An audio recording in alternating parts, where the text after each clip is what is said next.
But there was always that glimmer of hope that she would pop back, you know, that she would come. Like, oh, my mom couldn't do that because she was a good mom and she was there. She was the best, you know, she really was. What's good, YouTube? Welcome back to Grimm. So the woman you just saw crying is on Dr. Phil's show today because she thinks that her kids are just totally off base for hating her. But look, this woman dropped her kids off at a motel when they were children and literally abandoned them. So you're going to see soon that she completely just does not get the point. And it is incredibly mean and narcissistic to these children of hers. So make sure you keep watching until the very end because this is quite the insane story. And I honestly feel so terrible for these men up here on stage. But without further ado, let's just get into it and see all the bad stuff that she's done. I will not put myself up there as a number one mother. I have let them down, but and the way she's starting this off, you know, it almost sounds like she's going to say a pretty normal thing like, you know, I've not always been there for them. I haven't always focused on them, but I've tried to provide for them. No, when she says she has not done everything right, she really means it because, like I said, she completely abandoned these 3 sons of hers when they were like from the ages of 8 to 2 at a motel and said that she would come back to them and instead ran away with her new husband to start a family of her own up in Maine, 3,000 miles away from these kids that she just abandoned. And now she is like triggered at the idea that they're not letting her see their kids, her grandchildren, which I don't even know if you can call them that because she was not a mother to them in the first place. But yeah, it's quite baffling that she doesn't quite have the ability to wrap her head around what's fully going on here and why her kids hate her. we need to move past this. We need to not repeat this cycle. Oh my God, this woman's ballsy. So yeah, after the information I just told you, that's a lot for her to be asking, right? I mean, she is the one that completely abandoned her children and left them alone at a motel, the most dangerous situation that you could possibly have. But she has the audacity to be like, you guys, we need to not continue this cycle, okay? Get over it. We need to be friends again. You need to let me be your mom. I know I wasn't there for you and like, I'm just trying to be now that you're all in your 30s, but seriously, I want to be a good mom, guys. Like, no, it doesn't work that way. The only way the cycle is going to be repeated is if we let you speak to our children, which isn't going to happen. Woo! And as you can tell, these sons are not playing. They don't have any conversations with her for the most part. I mean, I'm sure they talk every once in a while, but she has had no contact with any of their children because they are keeping her away on purpose and for good reason, I might add. So good on them for sticking by that. I'm sure that's a kind of difficult thing to have to navigate, but at this point, they don't even see her as a mom. That part of her has already died off, you know, years and years ago. Now they just see her as this evil old woman. Yo, really quick, you guys, there's a large chunk of you that watch my videos that aren't subscribed, which is kind of whack if you ask me, but make sure if you're enjoying the videos, please scroll down and hit that subscribe button. It helps me out so much, as well as like the video so that more people can see it. But without further ado, we'll get back into the video. Dropping them at a motel and taking off. Did that happen or did it not happen? I don't recall that ever happening. Maybe it's, maybe. And like the narcissist she is, she still claims that this whole motel thing didn't even happen. And she's like, I don't recall, which is the biggest red flag when someone's lying. If anyone uses the word recall, honestly, and they're not talking about a product recall, they're lying, okay? If they say, oh, I don't recall, it's not quite how I remember it. That's just someone who is caught in the wrong right there. But how could you possibly not remember? I mean, at this point, you have to think, okay, at one point I had 3 boys, and then I had 2 other children that I took care of, and I kind of stopped seeing those 3 kids every day. What happened to them? Oh crap, I forgot to go back and pick them up at the motel. Crap. Oh man, like, no, we know that you obviously had a full hand in this and it was your choice to abandon your family like you did. Own up to it. That's rejection. That's saying she's putting us here and somebody else up here, so she's loading her stuff up and hauling. Those kids must have felt an absolute shattered sense of self-worth after that. When your own mother just abandons you and doesn't come back at all. But yeah, they were left at this motel without a clue in the world. And they were just thinking, oh, okay, she's gonna come back because, you know, that's our mom. She's gonna come back. But no, she never did. And now she's on the Dr. Phil show, super triggered about the fact that they are not over it. Like, clearly they're not gonna ever be over it, especially not if you still act like it never happened in the first place. They're saying to you, as I said, why did you do it? You said it's the worst mistake I've ever made in my life. You haven't said that to them without following it up with a but.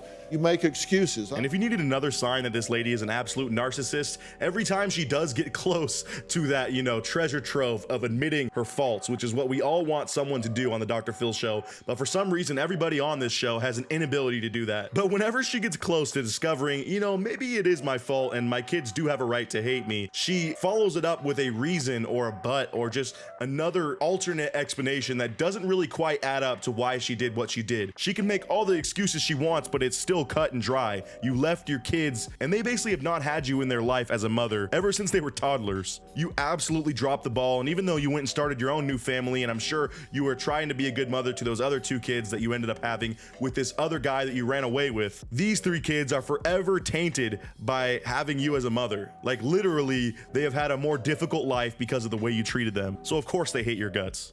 I would have been there, but I couldn't. I had 2 new small babies and money was tight. So Dr. Phil does, one of his oldest plays in the book, which is bringing up just a giant screen of people's excuses. He does this when people are full of them, much like this lady. And this one that he just read off has to be one of the most disgusting ones that I have seen on this entire list. She says, I would have taken care of you guys, but with this new husband, we have 2 small babies that we have to take care of, and money is tight. Look, you freaking moron. You should not have popped those other 2 new ones out if you can't take care of the 3 that you already have, you absolute idiot. You don't even think about these kids as real humans. You just think of them as people that you can just drop off and they'll be okay. They'll find their way. But no, they needed a mom, and instead you started a new family and then use that new family as an excuse as to why you can't take care of your old one. You're a disgusting person. I never promised anything, so I can't even call it broken promises. It was more of broken follow-throughs. And this one right after just proves that she is a master BSer as well. And her head is just in the clouds when it comes to this situation. How can you ever say that? It wasn't broken promises. It was more of just broken follow-throughs. That is someone who has gotten into the routine of explaining why they have let people down or been a terrible person. And it sounds like she just has a track record of being an absolute loser and cancer to anyone that she meets in her life. So she literally just has this stuff on deck to where she's like, oh, this person's mad at me. Yeah, oh, I technically didn't, promise anything, so you can't be that mad at me. That's a good reason, right? They get these messages, hey, your Christmas presents are in the mail, but the mail lost them. I was gonna come, but something happened. It was just time and time again. And not only did she leave them and not admit to the fact, even to this day, that she has done that, the entire time she was apart from them, she was kind of playing this annoying game where she would, egg them on and make them have inspiration, like, oh, maybe mom's coming back or mom wants to be in our life again. She'd say, I'm getting you Christmas presents. It's gonna be so awesome. You guys are gonna love your presents. And then she makes up another BS excuse when she obviously didn't have money for it and was just lying, like, oh, the mail lost your packages. I'm so sorry, guys. But you know what? Mom still loves you, even though she's 3,000 miles away. What a sad excuse for a mother. The fact that you chose to stay with him It multiple wasn't. times. It's not a choice. It You absolutely don't is a understand. choice. No, It's a you don't choice. understand what it's like I to be completely- in a relationship like that. So now the mom absolutely explodes because she feels she's backed into a corner. And this is a very complex issue in some ways, but also it's very, cut and dry for me. Yes, she was in a very tricky situation where she felt she was trapped in a relationship where she was not being treated correctly and she had no other ways to go in her head. That is totally understandable. And I totally get that you didn't want your kids being in that environment, but that does not give you the excuse to just completely drop them off from your life and have someone else take care of them. And you completely just dropped the ball on that and decided to stay with the person that was causing you harm, your whole family harm. So yeah, that's why I'm actually super hyped that these guys are smart enough to keep them out of their children's lives. They don't need to repeat this cycle. Exactly. She is just another woman that they see on the street. That is not a mother. That is not anyone that you owe anything to. Just because she is your blood, that doesn't mean anything anymore because she completely gave up on you guys. I stand with these dudes, honestly. I mean, unless that wasn't obviously clear already. So to wrap things up, after the mom completely starts freaking out, Dr. Phil's like, wait. Let's just hear how your son truly feels. And he asks the oldest son, I believe right here, what went through your head when you started to realize that your mom left you guys at this motel and was not planning on coming back? And his answer is honestly heartbreaking. Check it out. You guys saw part of it in the intro, but here we go. I told myself she would be right back. There's no way she could be gone long. Like, maybe it would be a vacation. Maybe she would realize who she's leaving behind. And I told myself that for years and years. So hearing this, the mother starts to break down in tears, and maybe now she has gotten through this thick shield of ignorance and can finally see just how much she has messed up these guys' lives by leaving them the way that she did, and how much harm she has brought her family by simply being immature and not thinking of them in times where she really should have been. So I'm really not sure where this story goes from here. I'm sure that they are just going to continue not talking to her, but at least they have the closure of knowing they went to hash this out at Dr. Phil's show, and they finally got to say to her some things that I'm sure they've been really needing to say. So yeah, this was honestly a very sad story, but I wanted to share with you guys because it was interesting. Screw this mom, honestly. I don't even want to call her a mom. Again, she loses that title when she abandoned these kids like she did. But yeah, that about does it for today's video. As always, I'll see you guys in the next one, and until then, peace out.